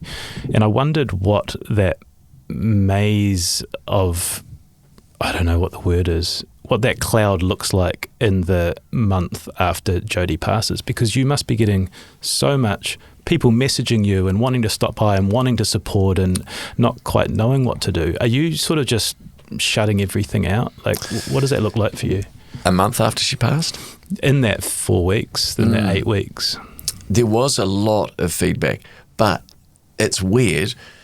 It was what got me through, because I was like, I'd read stories and random people. One woman got in touch. I didn't know who she was. She said, I flattered with Jodi in Taupo for X. And she said, she was always like this. She was fastidious about backing the car out. Now, that's just such a puerile comment on the face of it. She was fastidious about backing the car out. Me loving that woman with every single fibre of my being, I'm like, oh my gosh, that is so Jodes. So I'd laugh and then I'd bawl and then I'd laugh and then I'd bawl. And so in the month afterwards, it was cathartic, I suppose, if that's the right word. It was. I wouldn't say healing, because I didn't think anything could ever heal me. My daughters will hate me saying this, but I just wanted to die so bad. I told Shane that, and Sammy read that in the story and she said, Dad, that really upsets me, because, like if anything happened to you now, Mons couldn't cope without his chief, because I've got a beautiful relationship with my grandkids. And I was like, I couldn't even see that.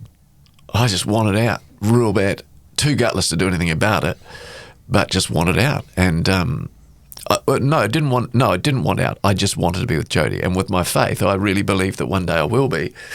So I just wanted it now. And I would lie awake at night and beg God. I'd beg him just to stop my heart.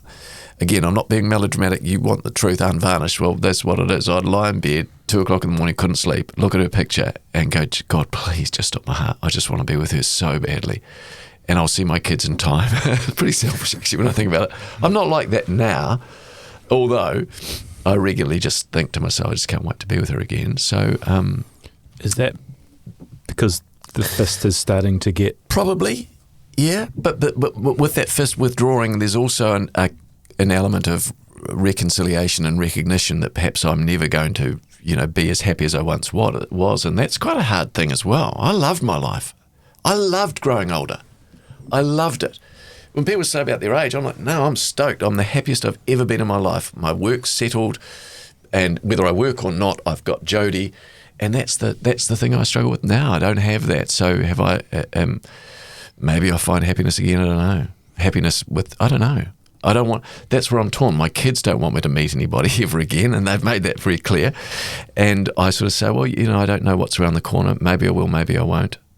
So yeah, it's as you can tell, I'm still a bit messy with all this stuff in my head.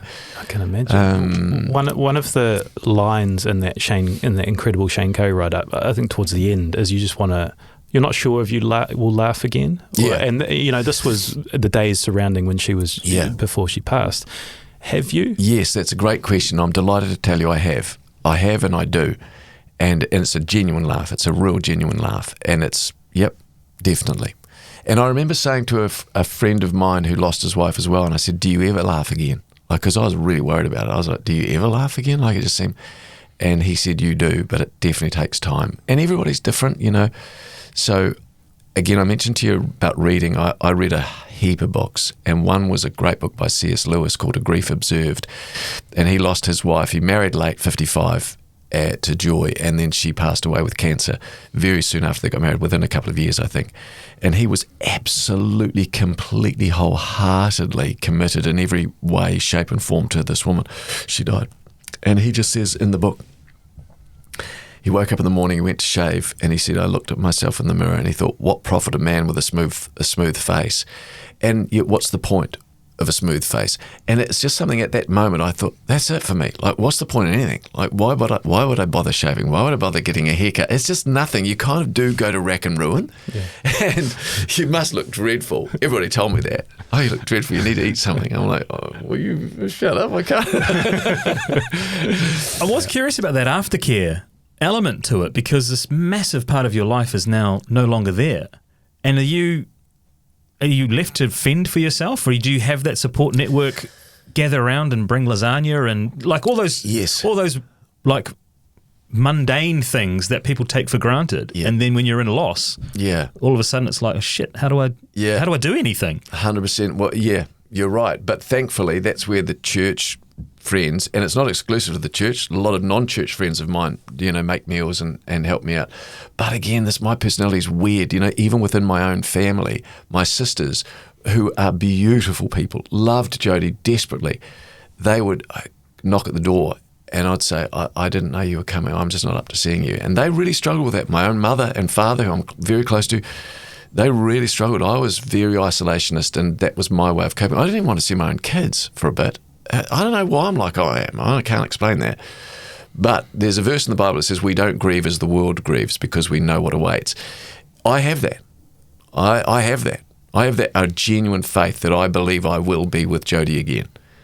But even with this real faith, that's true. We probably shouldn't grieve as the world grieves because we know what's there. But I'm in the interim. I'm sort of stuck here. And that's how I felt. I'm like, oh, how long have I got here? That's what I felt like. It's weird. So, but I don't know. I honestly don't know how I would have got through this if I didn't believe. And there were times when I'm a normal guy, you have doubts. You go, what if it's all make-believe? What if there is no God? But so I just fed myself. Just as, you go to the gym, do weights to build your muscles, I've got to build my spiritual strength. And that was like reading books, watching sermons, listening to people I respect who've loved and lost. And that was exceptionally encouraging. To this day, if I want peace now, I know people will watch this and think I'm nuts. But if I want peace, I'll watch a sermon. I'm curious because the thought would be that faith has always been in your life. And I imagine it has to a degree, but it was really when you turned 30 that you really went all in. Yeah. Why was that? Another excellent question, because growing up, I'd been reasonably successful at school and did all the right things and started going really well in my work, and I had, a flash house and a flash car and the toys and all that. And I got to 30 and I just remember it was a real conscious thought. Like, so now what? Do I just get more toys? Do I just build a bigger house? And I just felt this real void of, I don't kind of get this. I don't get life. Like, why would I put so much into this? What's the point? I used to go to church when I was a kid. I hated it.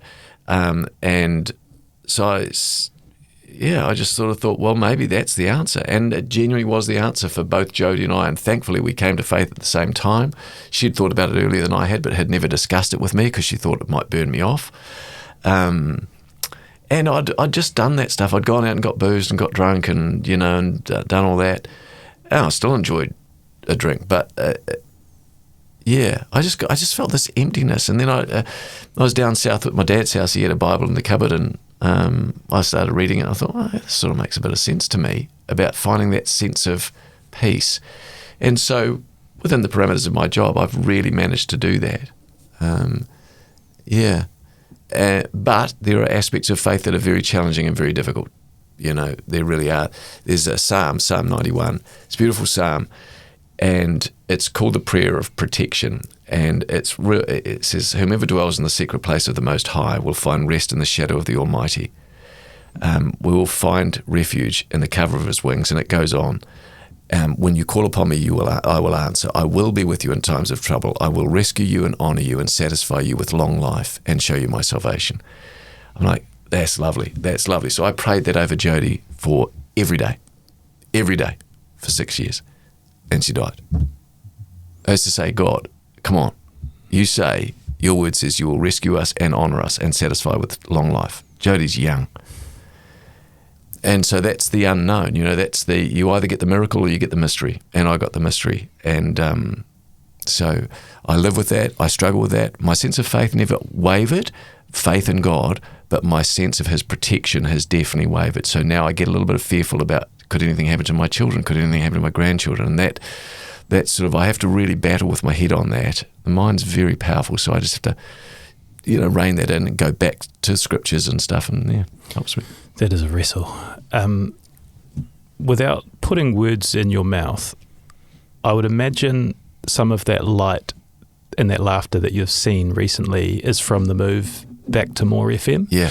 Because I've seen you laughing. Yeah, I've seen clips definitely. of you laughing. Yeah. So how important has that been? And I mean, how long have you been back now? 6 months? 6 months, 7 months, Yeah. started in January. Yeah, What's that been like? It was really good. Really, really good. And again, that's not to be disrespectful to ZB. I really enjoyed it there, but I'm not a natural talkback host. I think with talkback, and ZB do what they do exceptionally well. They're very, very good at what they do. But talkback relies on putting a stake in the ground and saying, this is what I think, this is who I am. Jacinda got it wrong. And I'm like, I'm not really that guy. I'm actually really more about discussion and like, oh, why do you think that? Or why do you think she got it wrong? Or why do you think she got it right? So I never really saw myself as a very good talkback host. And that was the first thing. The second thing was news talk or talk back is very combative by and large. News is unfailingly negative. And so I found that challenging with where I was at in my life. So that was, so then when I got offered the chance to go back, I didn't want to be disloyal. I loved my co-host, James Daniels at the time. The boss was fantastic, Jason Winstand. They were all really good people, really great people. Shane Curry worked there. Michael Boggs, the CEO, was fantastic to me. So I felt like I was letting them down. I hate that. But at that point, I had to make a decision for my, without being melodramatic, my mental health was such that I was like, I've got to find some joy here. And maybe it would be more FM. I didn't even know. But it has been. I've always had the sense of humour of a 10-year-old boy, so it's kind of a bit facile, but puerile. But then that's what I like. And so that's come to pass. And my co-hosts now, Lana and Speedy and Bondi, they're fantastic people. So I laugh again. And it's just a lot. News is voracious. It's got to be, you've got to be across it all. You get the OCR wrong and and the text machine blows up. You're thicko, what the hell are you doing here? You go back to music radio, you wouldn't know what you're talking about. I'm like, I thought that people like me. Whereas it's perhaps a bit more gentle. So what does life look like? You're off here at 10, you go to the gym, you got the 9:58, I think. 9:58. And then you kind of got the afternoon. Yeah. What do you do? Well, you know what? These are very insightful questions because I'm struggling with what to do because I just don't know what to do. So I get home and I'm a routine guy, do the gym. The physical thing's been good for me, for my mental health and, more than the physical. But yeah, I get home at midday, I make myself lunch. I mean, this thing about this the other day, it's a weird place because I don't actually know. Work's good for me. Yes, it makes me laugh. And I really like the people I work with. I pray every morning on the way to work. I'm so thankful for that team and that show. So great. But it's still only this much of where my life is now. So then the next thing is family, because that's been paramount to me. Love my kids, but they've got lives as well. They are exceptionally generous-spirited to me. They do adore me or seem to or can pretend to. And it's great. I'm very active in their lives. But for me personally, I'm not quite sure. So I spend a lot of time on my own. I spend a lot of time at home. It's kind of like close the gates, circle the wagons, and I don't even know. Yeah, socially, I'm a bit awkward now because you see, Jodi was I didn't honestly need people. Even my dearest friend, who I think you spoke to, David, I love that guy. He has been the best friend any man would be privileged to have. He said, let's go away. I said, I don't want to go away with you, Dave. He said, well, let's go snowboarding in Japan. I said, he's a financial banker. I said, what? I'm normally used to going to Timaru, snowboarding in Japan. Yeah. But I just didn't want to go away with him. So I went to the Abel Tasman. I walked the Abel Tasman for 5 days. Oh, man. It's beautiful. It's just stunning. But the loneliness was crippling. And I hate eating dinner on my own. And there's a funny thing, you become a bit more empathetic, I think, when you've been through this, because I used to make jokes on the radio about, his and hers towels, and if you're single, do you just buy the his towel or the hers towel? Ha ha, funny guy. Now I'm like, now I am that guy. I'm like, that's not a funny joke. Who would think that was funny? Because I'm buying the his towel, so that's not funny. It is something I'm still working through. What do I do here? That golf handicap's not going to lower itself, so. And that's it, mate. I'm like, do I want to go and play golf? And my daughters have said to me, maybe go and play golf. I just don't know if I find anything really entirely fulfilling yet. Maybe it'll come. But yeah, so it's... You seem like you devour books and devour knowledge. Is that filling the void as well? Is upskilling and learning more? Yeah. Because you're very reflective, obviously. Yeah, I do like that, Che. One of my other co-hosts years ago, Gary McCormick, said, do you read anything other than self-help books? And I don't really. I don't like novels, so the self-help stuff, probably I like that. But I do find that that's where I find comfort. And probably reading about other people's experiences takes you a little bit out of your own. And so I think helping people is really important to me. I'm not sure how that goes. I'd like to do something with the Brain Cancer Foundation down the track, but again, I don't know what it is. And I don't want to go in there too early because you don't want to promise it, and then not be able to fulfill that. So I'm just finding my way. It's a tricky place to be right now. I used to love my holidays because I'd get with Jodes and we could go away, and now I find like holidays, I don't know quite what to do with myself. So, but I met a woman. I did the Otago Rail Trail with my sisters, and because I love them and I'm so close to them, it wasn't an effort. At the end of the rail trail, I met a woman. She came up to me, and I didn't know that she knew me or knew my story. And her daughter was there. Again, I hope I'm not speaking out of school. Her daughter was Sophie, and I could see Sophie's head had a huge scar. And I know the scar. I saw the scar, and immediately I thought she's had brain surgery. And then her mum just explained her situation, that she did have brain cancer, and it was this disease called glioblastoma multiforme, and it's the worst. I think, don't quote me on this, but I'm pretty sure 90% of people with glioblastoma multiforme are dead within 12 months. I never wanted to know these stats. And a handful survive it for longer than that. Jodi went for 6 years. That may be my miracle. I mean, and I'm so thankful for that. So I'm mindful of that. God didn't answer quite how I thought he was going to, but maybe I got 6 years. Had she died in 6 months, as many people do, I don't know how I would have coped. I'm not sure I would have made it because I had time to go through stuff. So Sophie, at the end of that chat, I said to the mum, and I never do this with just randoms, random people, random sounds disrespectful. I said, look, here's my cell phone. If you want to chat, just give me a call because I know where you are. And my doctor said in our early stages, said never see yourself as a statistic because you're not. You're not a statistic.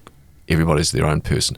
So I said that. I said she's young, she's vibrant, she could go exceptionally well with this.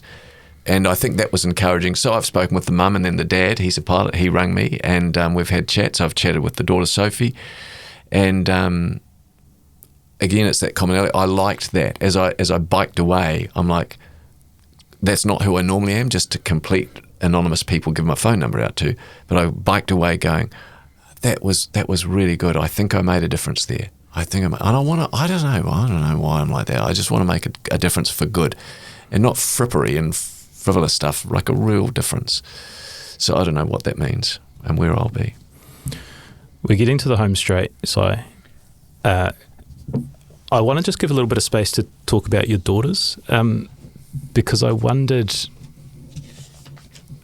if you can just tell me like what their place in this has been and the support they've given you and what that looks like.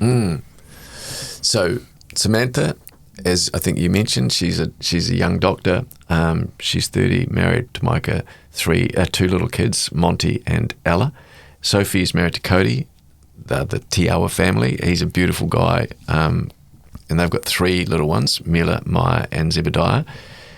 And then Bella and Lillian Hushton Tuivaka, that's her partner, and they're a beautiful couple too. So the kids have been, I was thinking about this just 2 mornings ago driving to work. Where would I be without my children? And that investment in their early formative years that's paid off, not in ways I could have ever imagined, but it's paid off because we're really closely connected.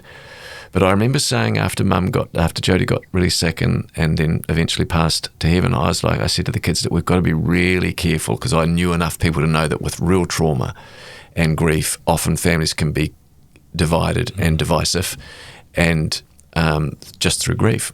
And I'd seen it before with people I know, and they'd lost their wee one, and the marriage broke up, and I said, we've got to be really careful. Well, it's really interesting because we were as close as you could get, I think. Again, not boasting, we were a bit like the Waltons, you know.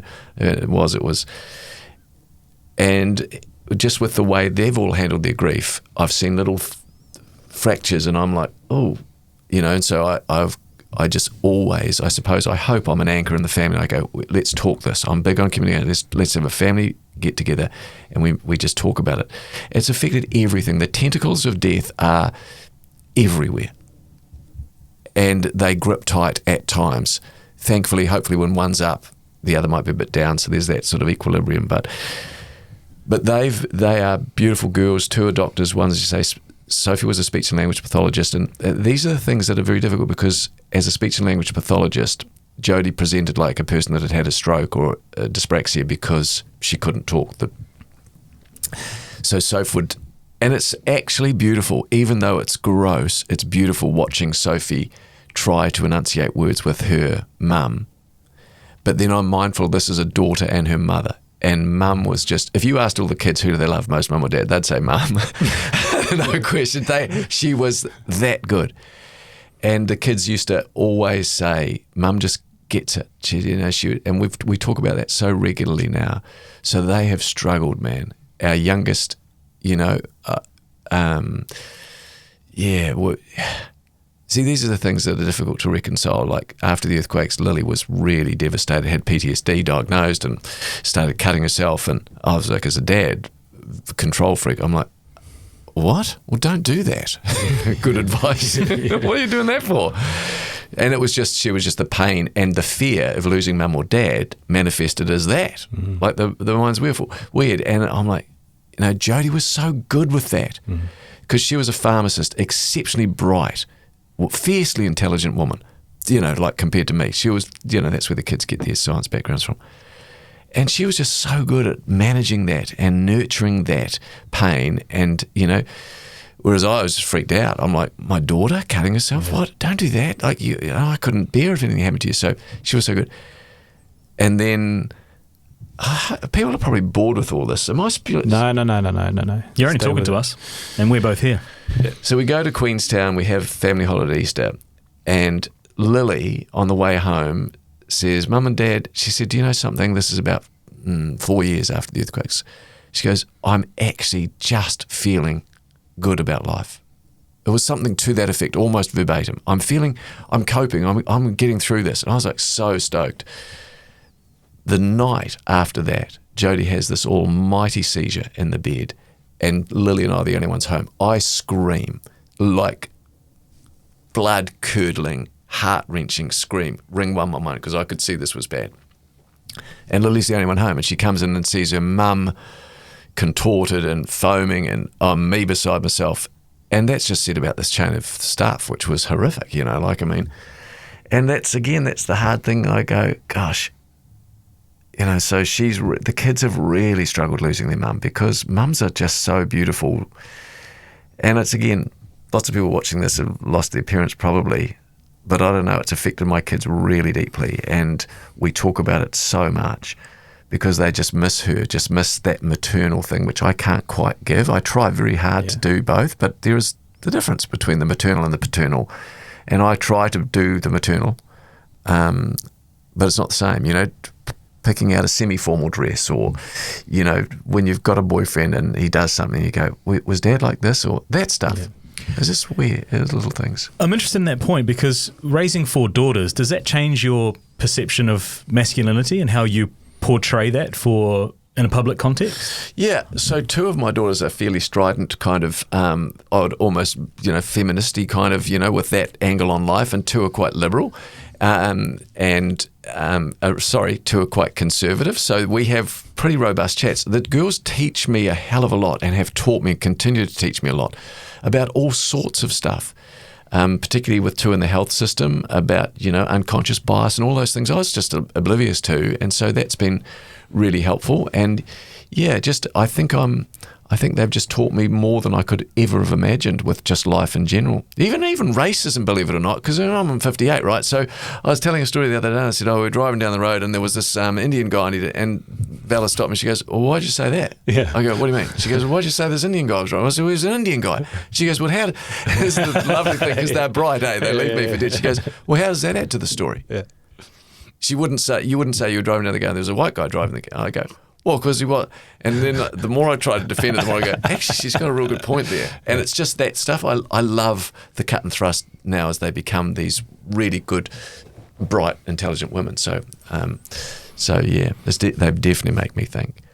But they also, that was the thing, it's just not a normal environment what we experience with Jodi, because as I mentioned before with brain cancer, and anybody that's watching this will relate. Again, not saying this for effect, but so people understand and maybe cut those that have been through cancer of any form. Maybe they get a level of understanding through watching this, which I hope. Because what people don't see is they want you to move on. They give you they allow you almost a period of grace, 6 months, 8 months, 12 months. You should be moving on by now. It's been 12 months, Simon. It's been 12 months, Sophie. Blah, blah, blah. But there isn't. It's cliched, but there isn't a time limit on grief, and it's unrelenting, as I mentioned before. And what people don't see is they don't see the blood tests. They don't see the MRI scans. They don't see you sitting waiting for the phone call from the oncologist or the neurosurgeon to give you the results of the hematology tests. They don't, and that's what we have been through as a family, and that's why it's so unique to us. But I can remember when the oncologist would call with results of whether this bloody thing had grown back or not.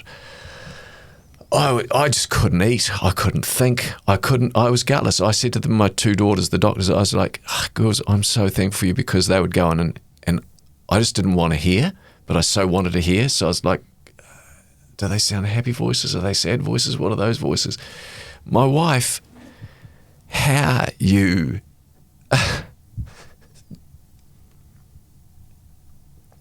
she so fought to live. Those are the things people don't see. When somebody's desperate to live, they're the things people don't see. And Jodi cried once in 6 years. I cried every day. She cried once, and Sophie told me this only recently, and it just about broke me, where Sophie and her husband were looking at a piece of land to build a house, and Mum wasn't up to getting out of the car. I went in to the section and had a look, and Jodi stayed in the car. And she just started crying, and Soph said, are you okay, Mum? And she goes, I just am going to miss him so much. And that's the stuff that's blimmin' hard to deal with, because you're just like, it's just such a ghastly blimmin' road.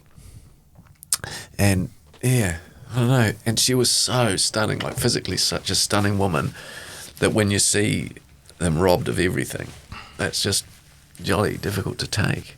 Yeah.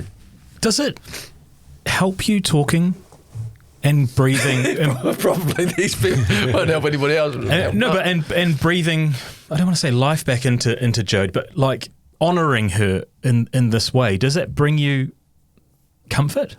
Yeah, I find it quite good in a way. Well, it's not so much even talking about it. I like to honour her, as you say, but on the radio I talk about her as though and I fully acknowledge she's not here. But I talk about her regularly in passing, not like in a moment like this where you can actually genuinely share to a full extent. I will say, Jodi used to do this, or Jodi wouldn't let me have a chainsaw, like I said, or Jodi. And I do that all the time, and I love doing it. And the guys I work with, Speed and Lana and that, they're really good with me, and they go, it's nice when you say that. It's not upsetting. There are times if I'll say about something that's raw and I can get a bit emotional. But, yeah, it's nice. Last two questions from me. We run this business called Reflections. So it's, say your mum or dad has lived an epic life, but their story hasn't been captured. We come to their house and we capture their story. Nice. And we do these conversations much like this. We run through their life. What a lovely idea. And then at the end, we ask some big questions. And I sort of had a few big thoughts, but I just got two. And they can be tricky and meaty, so I'm just going to throw them out and we'll see what we get back. But take whichever one you want. But the questions are, what does it mean to be successful, and what is the key to happiness? I don't know if you want to wrestle with one over the other or if you had an answer, but... What does it mean to be successful, and what was the other one? What is the key to happiness? Well, happiness, I would say, is fleeting. Joy is something that can almost be permanent under the right circumstances. So I've tried to find joy in my life, and it was a real big hurdle with obviously what we've talked about. So happiness, I think you can find in a multitude of things. You can find it in golf, you can find it in your work, you can find it in your kids and your grandkids, you can find it in a meal. You get happy. But innate internal joy is something that's much harder to find. And I think if you're privileged enough to meet a person like I met and had in Jodi, I would say that is the ultimate joy. There is nothing that could surpass that. There is nothing in this world, honestly, for me, there is nothing that could be better than that. Many's the night I'd lie there. I would have given, and I can say this because it's me, I'm being honest with you, I would give everything up in a heartbeat to have Jodi back. I don't care about a house, there's nothing. I don't care about a car, nothing. I don't care about going to Bali or Ibiza or the Bahamas, nothing. I could go to a campground in Nelson with her, with nothing. Now I know this to be true, and I would be happy for the rest of my life. So I think if you find a soulmate, which is a cliched term, but the soul, I break the soul down to three components: your mind, your will, and your emotions. And that is your soul: your mind, your will, and your emotions. If you find a soulmate that meets those criteria, for me, that's game, set, match. That is joy, and that to me would be significance as well. If you have that, yeah, probably so interconnected in that respect. That's a good answer. What about success? What does success mean to you? What does it mean to be successful? I would break this to age demographics, because when I was younger, to be successful would have meant being on TV, people saying you're famous and you've got a nice house. That would have been, you asked me at 18, I'd say that's what successful was. If you asked me at 25, I'd say similar components to that. Having a really, really big show that rated both radio and TV, still in that success material work mindset. If you ask me now what it means to be successful, I would say if you can, and this is where I would define myself as being successful, because I look at my children and my grandchildren, and when we sit around and we pray as a family, when I see the mothers those girls are turning into, and working mothers, one working in a paid job, one working in a non-paid job as a full-time mum, when I see that, I go, my goodness, I've been a success. Jodi and I have been a success. I should qualify that, because she's lying, she was Jodi's, but I would genuinely, and it's not me being cliched, I would say that's success. I look at my daughters, Lily, who I mentioned had the PTSD, and then, she was in a really bad way. I look at her and I go, what a successful woman she's turned into to overcome some of that stuff. And I say that to her all the time. She's got there not through drugs, not through sex, she's got there because she did it herself. And so that'll be success. Home straight? Yeah. When I spoke to Lana yesterday, she said to me, this could be one of those conversations that you really remember. And I've sat here and just been captivated by everything that you've said. And the way that you're able to formulate your ideas is amazing. And I said this to a couple of people, and I'm going to quote James Daniels in a second, because I had to write it down, so I got it right. But I'm a generation behind you, right? And I asked that masculinity question because it's something that, as a as a middle-aged man, coming through, you just look at these different examples of how people choose to live their lives. And I've listened and I've learnt more and more as we've researched, and the way you choose to live your life, the way you choose to speak publicly about the love for your wife, the love for your family, how proud you are of what they've done and what they continue to achieve. It's a very different form of masculinity to be able to be comfortable sharing that. I think there's a generation of men that probably don't think that, or quantified their success by the amount of piss they could drink, or how heavy they could lift, or elements of that. Whereas you've got these multi-layers to your personality, and you're unashamedly you. The genuine nature and the vulnerability that you bring to every scenario is just a beautiful thing to see and to observe. And my takeaway from the conversation is to be a little bit more of myself in that. And thank you. That's really nice. I and that. Yeah, and just kind of reflect that form of masculinity. I appreciate you saying that. Look, if that's how you feel, I'm not making this up. That humbles me, because that's to your question. That's kind of almost success as well for me, that you would think that, because I'm not putting on an act here. I'm too old now. This is who I am. Warts and all. And there's a teacher up north at a Catholic boys' school, and I read a story in the Herald, I think, about him. And I remember something he said. He said, I try to teach the boys at this school not how to be the man, but how to be a man. And I just love that, because too often, it's about being the man. You hear that phrase all the time, I'm the man. And he said, what does it mean to be a man? And it actually even made me reflect on myself and my own actions. What does that actually mean? And I've definitely changed over the years, and I reserve the right to change. Everybody does. You grow up, you mature, your brain actually develops, But that's something that I really, what does it mean to be a good man? What does it mean to be a good dad? What does it mean to be a good husband? And I've always, so I really appreciate you saying that. It means an awful lot to me. Because this is why I sort of do the job. I do want to connect in that way. I think I've still got a bit to offer, but I'm just not sure what. And you've got a lot to offer. You've got a lot to offer. I don't know if you realise that the power in your words and your story and sharing it with us and what people are going to take from it. I'm not the same as Shay. I've got 4 kids, and I look at the example you're leading with what you have now by the decisions you made when you were a little bit younger than me. And it's inspirational. And there'll be so many people listening that can relate to so many different parts of everything you've talked about today. So just thank you so much for coming in and just sharing with us. Look, I am grateful for the time. I've actually loved talking with you. I found out a bit about you guys too, and I think that's why your podcast does connect with people. You allow others to speak from their hearts. You're not out to burn anybody. That's kind of a weird place to be in this modern world. It's often about the gotcha stuff. So allowing me that privilege of talking about Jodi, and last thing to your point, raising 4, what are the ages of your kids? 2, 4, 6, 8. 2, 4, 6, 8. One thing that I remember we did with kids is, time is, love is spelled T-I-M-E, but time is the thing that's in short supply, or seems to be. But I often, this will sound judgy, but sometimes I think it's not actually a matter of time being available. It's being intentional about the time you do have, and what do you prioritise. And I think sometimes we need to go away and go, well, what actually do I prioritise? Is it, because I'm sure it's alarming for you when Apple puts up the weekly screen time, you go, holy crap. Don't look at it. Yeah, exactly. You go, what? So I remember with our kids, when they were growing up in those ages, I'd say we've got 10 minutes every night where it's one-on-one time, and Dad sits on the end of the bed or in bed or whatever. You have 10 minutes to download. And that's 4 kids. That's 40 minutes. It's a long time, but it's either that or Shortland Street. You know what I mean? And so it's a matter of finding the time. That's how that's kind of what I've really tried to do over my life, is go, I'm going to make the time because it's that important.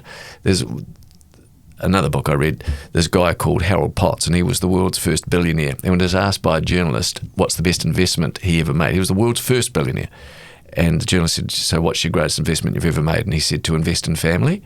And again, it's just those, for some reason, those words leapt off the page, and they've always leapt off the page, those things. So maybe that's the way, one way God speaks to me, says, this is who you are, Simon. This is who I made you to be.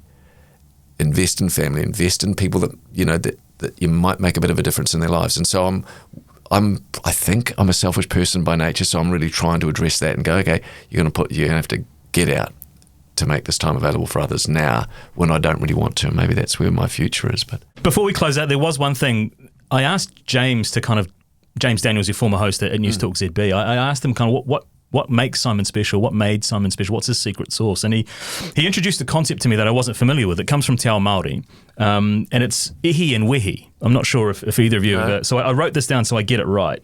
So JD said, ihi is a kind of intangible like charisma It's like a force. Everyone has got it to a greater or lesser degree, but Simon has it in spades. Then wehi is how people react to it. The wehi is when people go, I like him. That's why he's been so successful. He's got amazing ihi and wehi that comes with it as well. What a lovely thing to say. That's a lovely thing. So you guys wrecked me now. I'm going to go home now. That's a lovely thing. James is, he's one of life's good men, and he's been through a lot in his life. So I really respect him saying that. And appreciate it because, that means a lot to me. I with all my heart, I don't see that in myself, but if it's there, I'm really thankful for that. If that's how I'm perceived, because that is what I'd like to be thought of. So thank you for passing that on. So anyway, thank you. And thank you for allowing me to honour Jodi, because that's the greatest thing for me is every single day, I miss that woman. But being able to talk about her here and to your audience it's real nice for me. So thanks. We've loved it, Si. Let's get out on that golf course sometime. Yeah, what's your handicap? I'm a battler. I'm a 16. Oh, I hate that. I'm a battler at 36. I will have fun. We can play that. Thank you very much. All right, thanks, Si.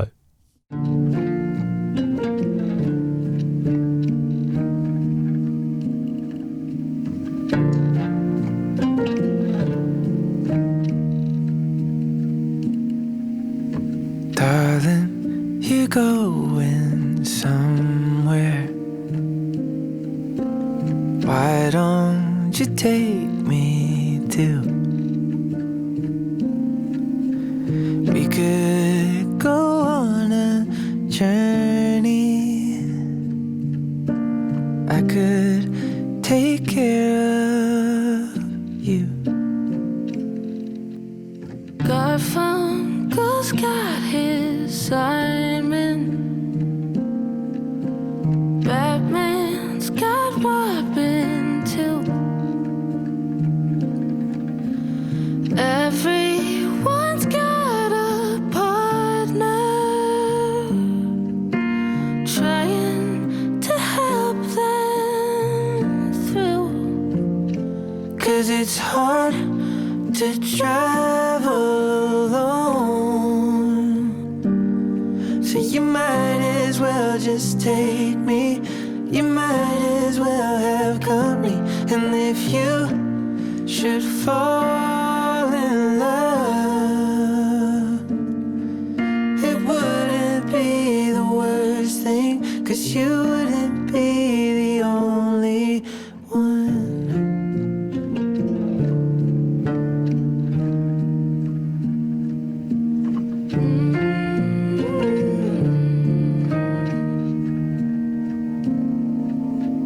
Darling, I'm good with a compass, so give me the trial run. 'Cause if you should lose direction, I'd help you make it home. 'Cause it's hard to travel alone, so you might as well just take me. You might as well have company. And if you should fall in love, it wouldn't be the worst thing, 'cause you wouldn't be the only one.